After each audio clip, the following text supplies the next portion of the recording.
ಸ್ನೇಹಿತರೇ ನಮಸ್ಕಾರ. ನಾವು ನಡೆಸುವ ದಿನನಿತ್ಯದ ಬದುಕೇ ಒಂದು ಹೋರಾಟ. ಇಲ್ಲಿ ನೋವು, ನಲಿವು, ಸುಖ, ದುಃಖ, ಆಶೆ, ಹತಾಶೆ, ಸೋಲು, ಗೆಲುವು ಹೀಗೆ ಹಲವಾರು ಭಾವನೆಗಳ ಸಮ್ಮಿಶ್ರಣವಿದೆ.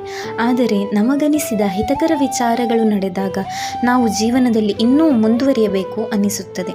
ಆದರೆ ನಮ್ಮ ನಿರೀಕ್ಷೆಗೂ ಮೀರಿದ ಕೆಲವು ನೋವು, ಸೋಲು, ಹತಾಶೆಗಳಾದಾಗ ಈ ಬದುಕೇ ಸಾಕಪ್ಪ ಅನ್ನಿಸಿಬಿಡುತ್ತದೆ. ಇಂತಹ ಸಂದರ್ಭದಲ್ಲಿ ನಮಗೆ ಕೆಲವು ಸ್ಫೂರ್ತಿಯ ಮಾತುಗಳು, ಘಟನೆಗಳು ಮತ್ತೆ ಜೀವನೋತ್ಸಾಹ ತುಂಬಲು ಸಹಕರಿಸುತ್ತವೆ. ಇಂಧನ ಖಾಲಿಯಾಗಿ ನಿಂತ ವಾಹನಕ್ಕೆ ಮತ್ತೆ ಇಂಧನ ತುಂಬಿಸಿದಂತೆಯೇ, ಗಾಳಿ ಇಲ್ಲದ ಬಲೂನ್ಗೆ ಮತ್ತೆ ಗಾಳಿ ತುಂಬಿಸಿದಂತೆಯೇ ಈ ಸ್ಫೂರ್ತಿದಾಯಕ ವಿಚಾರಗಳು ನಮಗೆ ಒಂದು ವಿಶೇಷವಾದ ಶಕ್ತಿಯನ್ನು ನೀಡುತ್ತವೆ. ಇವತ್ತಿನ ಈ ಎಪಿಸೋಡ್ನಲ್ಲಿ ಅಂತಹುದೇ ಒಂದು ಸ್ಫೂರ್ತಿದಾಯಕ ನಿಜ ಘಟನೆಯನ್ನು ನಿಮ್ಮ ಮುಂದೆ ಹೇಳ್ತಾ ಹೋಗ್ತೀನಿ. ಇದು ನಿಮಗೆ ಅಚ್ಚರಿ ಎನಿಸಿದರೂ ಸತ್ಯ. ಇದು ಸಾವನ್ನೇ ಗೆದ್ದು ಇತಿಹಾಸ ಸೃಷ್ಟಿಸಿದ ಒಬ್ಬಳು ಧೀರೆಯ ಕತೆ, ನಿಜ ಜೀವನದ ನೈಜ ಕತೆ. ಇವಳು ಅನುಭವಿಸಿದ ನೋವು, ಹತಾಶೆಗಳ ಮುಂದೆ ನಮ್ಮ ನೋವು, ಹತಾಶೆ ಏನೂ ಇಲ್ಲ ಅನ್ನಿಸುವ ಕತೆ. ಅದೇ ರೀತಿ ಇವಳು ಸಾಧಿಸಿದ ಸಾಧನೆಯ ಮುಂದೆ ನಾವು ನೀವು ಏನೂ ಅಲ್ಲ, ನಾವು ಏನಾದರೂ ಮಾಡಲೇಬೇಕು ಅನ್ನಿಸುವ ಸ್ಫೂರ್ತಿದಾಯಕ ಕಥೆ. ಬನ್ನಿ ಹಾಗಾದರೆ ಹೆಚ್ಚು ಸಮಯ ವ್ಯರ್ಥ ಮಾಡದೆ ಇವತ್ತಿನ ವಿಡಿಯೋ ಶುರು ಮಾಡೋಣ. ಇವರು ಅರುಣಿಮಾ ಸಿನ್ಹಾ. ಇವರ ಜನನವಾಗಿದ್ದು ಜುಲೈ 20, 1988ರಲ್ಲಿ ಉತ್ತರ ಪ್ರದೇಶದ ಲಕ್ನೋದ ಅಂಬೇಡ್ಕರ್ ನಗರದಲ್ಲಿ. ತಂದೆ ಭಾರತೀಯ ಸೇನಾಪಡೆಯಲ್ಲಿದ್ದರು ಮತ್ತು ತಾಯಿ ಆರೋಗ್ಯ ಇಲಾಖೆಯಲ್ಲಿ ಕೆಲಸ ಮಾಡುತ್ತಿದ್ದರು. ಅರುಣಿಮಾ ತನ್ನ ಚಿಕ್ಕ ವಯಸ್ಸಿನಲ್ಲಿಯೇ ತಂದೆಯನ್ನು ಕಳೆದುಕೊಂಡಿದ್ದರು. ಅರುಣಿಮಾ ತನ್ನ ಬಾಲ್ಯದಿಂದಲೇ ಕ್ರೀಡಾ ಕ್ಷೇತ್ರದಲ್ಲಿ ಅತೀವ ಆಸಕ್ತಿ ಹೊಂದಿದ್ದರು ಮತ್ತು ಅವರು ರಾಷ್ಟ್ರೀಯ ಮಟ್ಟ ವಾಲಿಬಾಲ್ ಆಟಗಾರ್ತಿ ಕೂಡ ಆಗಿದ್ದು, ತನ್ನ ತಂದೆಯಂತೆಯೇ ದೇಶ ಸೇವೆ ಮಾಡಲು ಭಾರತೀಯ ಸೇನಾ ಸೇರಬೇಕೆಂಬುದು ಅವರ ಜೀವನದ ಕನಸಾಗಿತ್ತು. ಆದರೆ ಸ್ನೇಹಿತರೆ, ವಿಧಿಯ ಆಟ ಬೇರೆಯೇ ಆಗಿತ್ತು. ಅರುಣಿಮಾ ಸೇನಾ ಆಯ್ಕೆ ಪರೀಕ್ಷೆಗೆ 2 ಬಾರಿ ಪ್ರಯತ್ನಿಸಿದಾಗಲೂ ಆಯ್ಕೆಯಾಗಲಿಲ್ಲ. ಆದರೂ ಪ್ರಯತ್ನ ಬಿಡದ ಅರುಣಿಮಾ ಮುಂದೆ ಹಲವಾರು ಪ್ರಯತ್ನ ಪಟ್ಟ ನಂತರ ಇವರಿಗೆ ಒಂದು ದಿನ CSIFನಿಂದ ಆಫರ್ ಲೆಟರ್ ಬರುತ್ತದೆ. ಆದರೆ ಇಲ್ಲಿ ಮತ್ತೆ ಅರುಣಿಮಾರ ದುರಾದೃಷ್ಟ ಕಾಡಿತ್ತು. ಕಾರಣ, CSIF ಕಳಿಸಿದ ಆಫರ್ ಲೆಟರ್ನಲ್ಲಿ ಅರುಣಿಮಾರ ಜನ್ಮ ದಿನಾಂಕ ತಪ್ಪಾಗಿ ಮುದ್ರಿಸಲಾಗಿತ್ತು. ಇದನ್ನು ಸರಿಪಡಿಸಲು ಅರುಣಿಮಾ ದೆಹಲಿಗೆ ತೆರಳಬೇಕಾಗಿತ್ತು. ಈ ಸಂದರ್ಭ ಇವರು ಪ್ರಯಾಣಿಸುತ್ತಿದ್ದ ಪದ್ಮಾವತ್ ರೈಲ್ಗೆ ದರೋಡೆಕೋರರು ದಾಳಿ ಮಾಡುತ್ತಾರೆ. ಅವರ ಕಣ್ಣಿಗೆ ಬಿದ್ದಿದ್ದು ಅರುಣಿಮಾರ ಕೊರಳಿನಲ್ಲಿದ್ದ ಚಿನ್ನದ ಸರ. ಸಹಜವಾಗಿ ಅರುಣಿಮಾ ದರೋಡೆಕೋರರ ವಿರುದ್ಧ ಪ್ರತಿಭಟಿಸಿದಾಗ ದರೋಡೆಕೋರರು ಇವರಿಗೆ ಹಲ್ಲೆ ನಡೆಸಿ ರೈಲಿನಿಂದ ಹೊರಗೆಸೆಯುತ್ತಾರೆ. ಅದೇ ಹೊತ್ತಿಗಾಗಲೇ ಇನ್ನೊಂದು ಕಡೆಯಿಂದ ಬರುತ್ತಿದ್ದ ರೈಲ್ಗೆ ಡಿಕ್ಕಿ ಹೊಡೆದು ಕೆಳಗೆ ಬೀಳುತ್ತಾರೆ. ಅದೇ ಕ್ಷಣದಲ್ಲಿ ನಡೆದ ಈ ಘಟನೆಯಿಂದ ನನಗೆ ಏನಾಗುತ್ತಿದೆ ಎನ್ನುವುದನ್ನು ಅರಿಯದೆ ಅರುಣಿಮಾ ಪ್ರಜ್ಞೆ ತಪ್ಪಿ ಮೂರ್ಛೆ ಹೋಗುತ್ತಾರೆ. ಮತ್ತೆ ಪ್ರಜ್ಞೆ ಬಂದಾಗ ಆಕೆ ಇದ್ದಿದ್ದು ಆಸ್ಪತ್ರೆಯಲ್ಲಿ. ಅಲ್ಲಿಗಾಗಲೇ 4-5 ದಿನಗಳು ಕಳೆದು ಹೋಗಿರುತ್ತದೆ. ಒಂದು ಸಂದರ್ಶನದಲ್ಲಿ ಅರುಣಿಮಾರೇ ಹೇಳಿಕೊಂಡಂತೆ, ರೈಲ್ವೆ ಹಳಿಗೆ ಬಿದ್ದ ಸಂದರ್ಭ ಇನ್ನೊಂದು ರೈಲು ಅವರ ಕಾಲಿನ ಮೇಲೆ ಹರಿದು ಹೋಗಿ ಅವರು ತನ್ನ ಎಡದ ಕಾಲನ್ನು ಕಳೆದುಕೊಂಡಿದ್ದರು. ಇಡೀ ರಾತ್ರಿ ಆ ನೋವು, ಹತಾಶೆ ನರಕಯಾತನೆಗಿಂತಲೂ ಮಿಗಿಲಾಗಿತ್ತಂತೆ.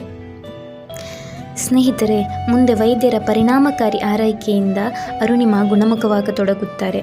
ಆದರೆ ಒಬ್ಬ ಕ್ರೀಡಾಪಟು ತನಗೆ ಅಮೂಲ್ಯವಾಗಿ ಬೇಕಿದ್ದ ದೇಹದ ಬಹುಮುಖ್ಯ ಅಂಗವಾದ ಕಾಲನ್ನು ಕಳೆದುಕೊಂಡು ಅವರ ಹತಾಶೆ ಎಷ್ಟಿರಬಹುದು ಊಹಿಸಿ ನೋಡಿ.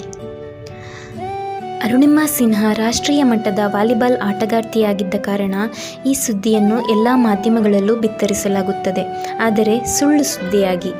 ಕೆಲವು ಮಾಧ್ಯಮಗಳು ಅರುಣಿಮಾ ಟಿಕೆಟ್ ಇಲ್ಲದೆ ಪ್ರಯಾಣ ಮಾಡಿ ತಪ್ಪಿಸಿಕೊಳ್ಳಲು ರೈಲಿನಿಂದ ಹಾರಿದ್ದಾಗಿಯೂ, ಇನ್ನು ಕೆಲವು ಮಾಧ್ಯಮಗಳು ಅರುಣಿಮಾ ಆತ್ಮಹತ್ಯೆಯ ನಿರ್ಧಾರ ಮಾಡಿದ್ದಾಗಿಯೂ ಬಿತ್ತರಿಸುತ್ತದೆ. ಅದಾಗಲೇ ನೋವಿನ ಮಡುವಿನಲ್ಲಿ ಮಲಗಿದ್ದ ಅರುಣಿಮಾ ಈ ಎಲ್ಲ ವಿಚಾರ ಕೇಳಿ ಮತ್ತಷ್ಟು ಘಾಸಿಗೊಳ್ಳುತ್ತಾರೆ. ಆದರೆ ಅವರ ಆಲೋಚನೆ ಮತ್ತೆ ದೃಢಗೊಳ್ಳುತ್ತದೆ. ಇಷ್ಟೆಲ್ಲ ಆಗಿ ದೇವರು ನನ್ನನ್ನು ಬದುಕಿಸಿದ್ದಾರೆ ಎಂದರೆ ನಾನೇನು ವಿಶೇಷವಾದುದನ್ನೇ ಸಾಧಿಸಬೇಕು ಎಂಬುದು ಅವರ ಇಚ್ಛೆ ಇರಬೇಕು. ಹಾಗಾಗಿ ನಾನು ಏನಾದರೂ ವಿಶೇಷವಾದದ್ದನ್ನೇ ಮಾಡಲೇಬೇಕು ಎಂದು ನಿರ್ಧರಿಸುತ್ತಾರೆ. ಆ ನಿರ್ಧಾರ ಇಡೀ ಜಗತ್ತನ್ನೇ ನಿಬ್ಬೆರಗಾಗಿಸಿತ್ತು. ಅದುವೇ ಮೌಂಟ್ ಎವರೆಸ್ಟ್ ಎಂಬ ಜಗತ್ತಿನ ಅತಿ ಎತ್ತರದ ಶಿಖರವನ್ನು ಏರುವುದು.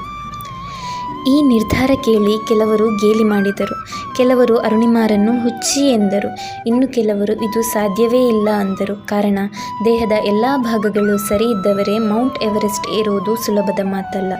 ಅಂಥದ್ರಲ್ಲಿ ಒಂದು ಕಾಲು ಕಳೆದುಕೊಂಡ ಈಕೆಯಿಂದ ಅದು ಸಾಧ್ಯವಿಲ್ಲ ಎಂಬುದು ಅವರ ವಾದವಾಗಿತ್ತು ಮತ್ತು ಅದು ಎಲ್ಲರೂ ಒಪ್ಪುವ ಅಥವಾ ಒಪ್ಪಲೇಬೇಕಾದ ಸತ್ಯವೇ ಆಗಿತ್ತು. ಆದರೆ ಅರುಣಿಮಾ ಅವರೆಲ್ಲರ ಅನಿಸಿಕೆ, ಅಭಿಪ್ರಾಯಗಳನ್ನು ಮತ್ತು ಅವರು ನಂಬಿದ್ದ ಆ ಸತ್ಯವನ್ನು ಸುಳ್ಳಾಗಿಸಿದರು.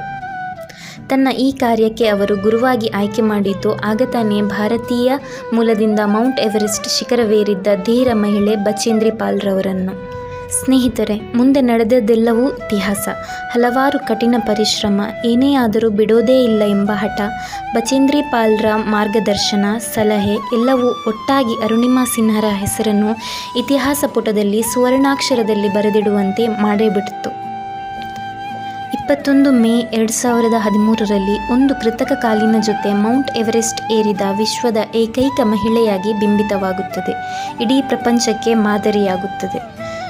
ಏನಾದರೂ ಸಣ್ಣ ಸೋಲಾದಾಗ ಹತಾಶೆಗೊಳ್ಳುವ ನಮ್ಮಂಥವರಿಗೆ ಅರುಣಿಮಾರ ಈ ಜೀವನಗಾಥೆ ಸ್ಫೂರ್ತಿಯಾಗಲಿ. ಅರುಣಿಮಾರಂತೆ ನಾವು ಮೌಂಟ್ ಎವರೆಸ್ಟ್ ಶಿಖರ ಏರಿ ವಿಶ್ವದಾಖಲೆ ಮಾಡದಿದ್ದರೂ ಪರವಾಗಿಲ್ಲ. ನಮ್ಮ ಮನಸ್ಸಿನಲ್ಲಿ ಅಂದುಕೊಂಡಿರುವ ಚಿಕ್ಕ ಪುಟ್ಟ ಕನಸುಗಳ ಈಡೇರಿಕೆಗಾಗಿಯಾದರೂ ಪ್ರಯತ್ನ ಪಡುವ. ಈ ಕ್ಷಣದಲ್ಲಿ ಬರುವ ಸೋಲು, ಚಿಂತೆ, ಹತಾಶೆ ಎಲ್ಲವನ್ನೂ ಸವಾಲಾಗಿ ಸ್ವೀಕರಿಸಿ ಮುನ್ನಡೆದು ನಮ್ಮ ಮನಸ್ಸಿನ ಎವರೆಸ್ಟ್ ಶಿಖರದಲ್ಲಿ ನಿಂತು ಜೋರಾಗಿ ಕೂಗಿ ಹೇಳೋಣ, ನಾನು ಗೆದ್ದು ಬಿಟ್ಟೆ ಎಂದು. ಏನಂತೀರಾ ಸ್ನೇಹಿತರೆ? ನಿಮ್ಮ ಕನಸೇನು? ನೀವು ಅದರ ಹಿಂದೆ ಪಟ್ಟಿರೋ ಪ್ರಯತ್ನ ಏನು? ಕಮೆಂಟ್ ಮಾಡಿ. ಎಲ್ಲರಿಗೂ ಆಲ್ ದಿ ಬೆಸ್ಟ್. ನನಗೂ ಆಲ್ ದಿ ಬೆಸ್ಟ್ ಹೇಳಿ, ಯಾಕಂದರೆ ನಾನು ನನ್ನ ಕನಸನ್ನು ನನಸು ಮಾಡೋಕ್ಕೆ ಹೆಜ್ಜೆ ಇಡ್ತಾ ಇದ್ದೀನಿ. ಮುಂದಿನ ವಿಡಿಯೋದಲ್ಲಿ ಮತ್ತೆ ಸಿಗ್ತೀನಿ. ನಮಸ್ಕಾರ.